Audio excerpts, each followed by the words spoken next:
Compañeras y compañeros, tal como lo señalamos, estuvimos aquí en esta nueva etapa del cerco hasta terminar la sesión de la Cámara de Diputados. En esta sesión, los legisladores refrendaron su naturaleza traicionera. Son indignos de México y de los mexicanos. Le han dado la espalda a su país en el tema más importante de la agenda nacional.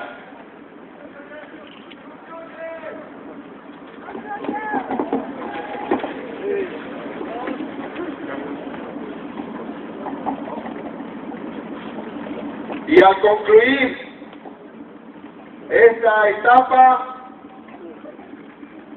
pasamos a la siguiente etapa de lucha.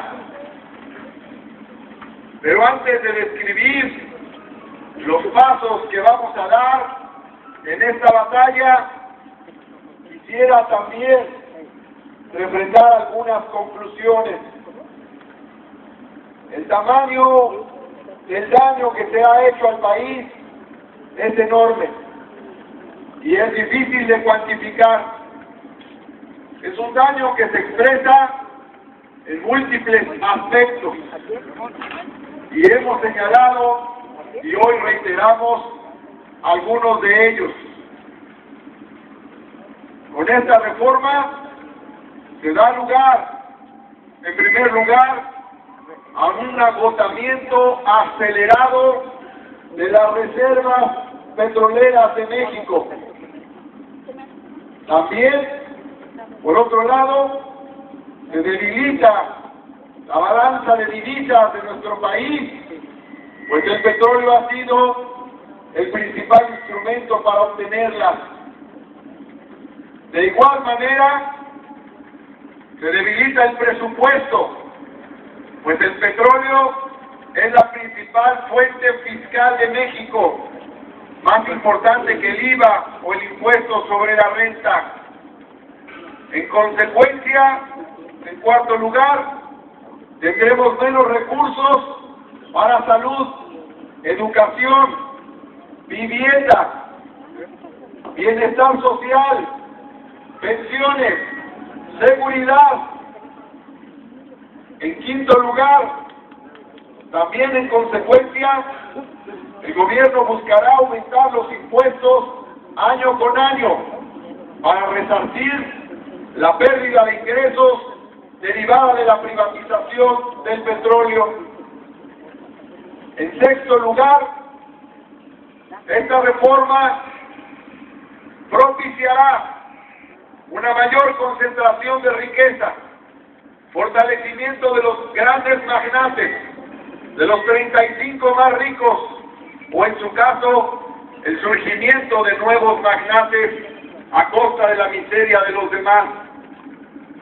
En sexto lugar, habrá más desigualdad, pues por un lado, los que se queden con las riquezas del petróleo tendrán mucho más de lo que ahora tienen, y el resto de la población tendrá menos, pues habrá menos gasto social, despidos masivos en Pemex y en todas las empresas que elaboran alrededor de petróleos mexicanos.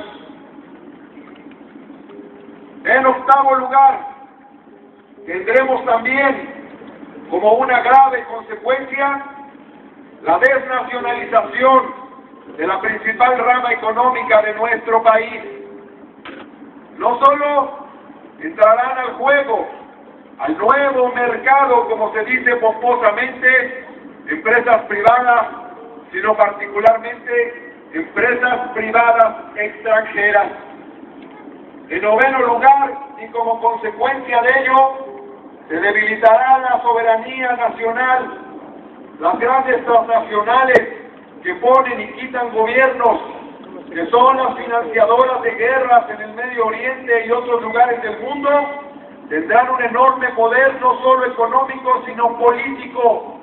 Y si el actual presidente lo puso Televisa, corremos el peligro de que el próximo lo ponga la Exxon, o la Shell, o la Chevron.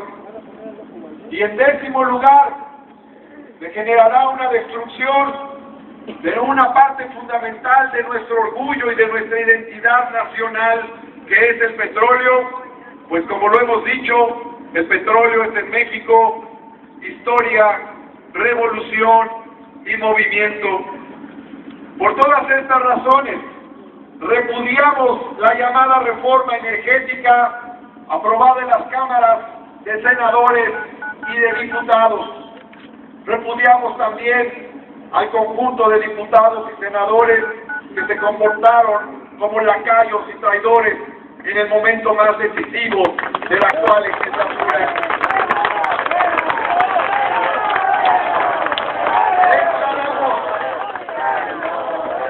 Declaramos a esta legislatura, la legislatura de la ignominia y de la traición, y lo tomaremos en cuenta para las acciones que vamos a comentar después de este acontecimiento. También queremos subrayar antes una cuestión fundamental: el engaño de Enrique Peña Nieto, que al presentar su iniciativa dijo que lo que quería es que quedara en la Constitución el texto del general Lázaro Cárdenas del Río, que era el texto constitucional que el general había propuesto. Sin embargo, un engaño, un embuste del embustero Enrique Peña Nieto. El texto que queda en la Constitución nada tiene que ver con el general Lázaro Cárdenas del Río. Es un texto de 21 artículos transitorios que no se van a una ley secundaria, sino que se meten a la Constitución, y aunque sean transitorios, son parte de la Constitución, son como otro artículo 27 paralelo, son como un artículo 27 contrario, antagónico al artículo 27 de la Constitución de 1917. Nada tiene que ver con el texto del general Lázaro Cárdenas del Río. En estos 21 artículos transitorios han metido los contratos de utilidad compartida, los contratos de producción compartida, las licencias, la posibilidad de contratos prolongados durante décadas, los mecanismos para arrebatarle a la nación la renta petrolera y convertirla en un fondo discrecional del gobierno.